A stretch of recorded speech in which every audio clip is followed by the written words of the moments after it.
ಇನ್ನು ಮಲೆನಾಡಿನಲ್ಲಿ ಮಳೆಯ ತಂಪು ಈಗ ತಳಿಯನ್ನು ಎರೆದಿದೆ. ಧಾರಾಕಾರ ಮಳೆಗೆ ಲಿಟ್ರಲಿ ಮಲೆನಾಡು ಸಂಪೂರ್ಣವಾಗಿ ತಂಪಾಗಿದೆ. ಮಲೆನಾಡಿನಲ್ಲಿ ಮತ್ತೆ ಮೇಘರಾಜ ಅಬ್ಬರವನ್ನು ಮಾಡ್ತಾ ಇದ್ದಾನೆ, ಆರ್ಭಟವನ್ನು ಮಾಡ್ತಾ ಇದ್ದಾನೆ. ದೊಡ್ಡ ಪ್ರಮಾಣದ ಮಳೆ ಅನ್ನುವಂಥದ್ದು ಈಗ ಮಲೆನಾಡಿನಲ್ಲಿ ಸಂಭವಿಸ್ತಾ ಇದೆ. ಧಾರಾಕಾರ ಮಳೆ ತಂಪಾಯಿತು, ಮಲೆನಾಡಿನ ಇಳೆ. ಮಲೆನಾಡಿನಲ್ಲೂ ಕೂಡ ಸಿಕ್ಕಾಪಟ್ಟೆ ಮಳೆಯಾಗ್ತಾ ಇದೆ. ಮಲೆನಾಡಿನಲ್ಲಿ ಮತ್ತೆ ಆರ್ಭಟಿಸ್ತಾ ಇದ್ದಾನೆ ವರುಣರಾಜ ಅರ್ಥಾತ್ ಮೇಘರಾಜ. ಅಬ್ಬಬ್ಬಾ, ಮಳೆಯ ಆರ್ಭಟ, ರಣಾರ್ಭಟ ಇದು. ಮಲೆನಾಡು ಸಂಪೂರ್ಣವಾಗಿ ಮಳೆಯಿಂದ ರಣರಣವಾಗಿದೆ. ಮೈದುಂಬಿದಂತಹ ಜಲಪಾತ, ಕಣ್ಮನ ಸೆಳೆಯುವಂತಹ ಜರಿಗಳು.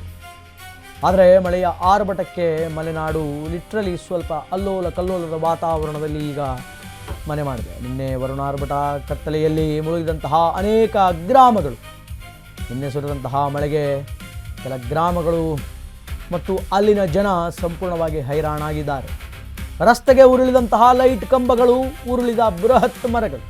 ನಿನ್ನೆಯಾದಂತಹ ಮಳೆಯಿಂದ ಸಂಭವಿಸಿದ ಘಟನೆ ಇದು. ಹುಲಿಕಲ್ ಘಾಟಿನ ರಸ್ತೆಗೆ ಅಡ್ಡಲಾಗಿ ಬಿದ್ದಂತಹ ಬೃಹತ್ ಮರವೇ ಸಂಪೂರ್ಣವಾಗಿ ನೆಲಕ್ಕುರುಳಿದೆ. ಶಿವಮೊಗ್ಗ ಜಿಲ್ಲೆಯ ಹೊಸನಗರ ತಾಲೂಕಿನ ಹುಲಿಕಲ್ ಘಾಟ್ನಲ್ಲಿ ಈ ಒಂದು ಘಟನೆ ಸಂಭವಿಸಿದೆ. ಮರ ಬಿದ್ದ ಪರಿಣಾಮ ಕೆಲ ಕಾಲ ಸಂಚಾರ ಕಂಪ್ಲೀಟ್ ಬಂದ್.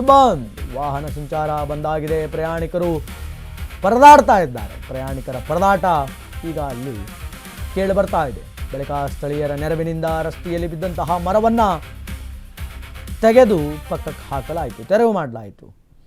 ಧಾರಾಕಾರ ಮಳೆಯಿಂದ ಇಡೀ ಮಲೆನಾಡು ಸಂಪೂರ್ಣವಾಗಿ ಈಗ ತಂಪಾಗಿದೆ. ಆದರೆ ಭೀಕರ ಮಳೆಗೆ ಅನೇಕ ಗ್ರಾಮದ ಜನರು ಹೈರಾಣಾಗಿದ್ದಾರೆ ಮತ್ತು ಕತ್ತಲೆಯಲ್ಲಿ ಕಾಲವನ್ನು ಕಳೆಯುವಂತೆ ಅವರ ಪರಿಸ್ಥಿತಿ ಈಗ ಮುಂದಾಗಿದೆ. ಯಾಕೆಂತಂದರೆ ಜೋರಾಗಿ ಸುರಿದಂತಹ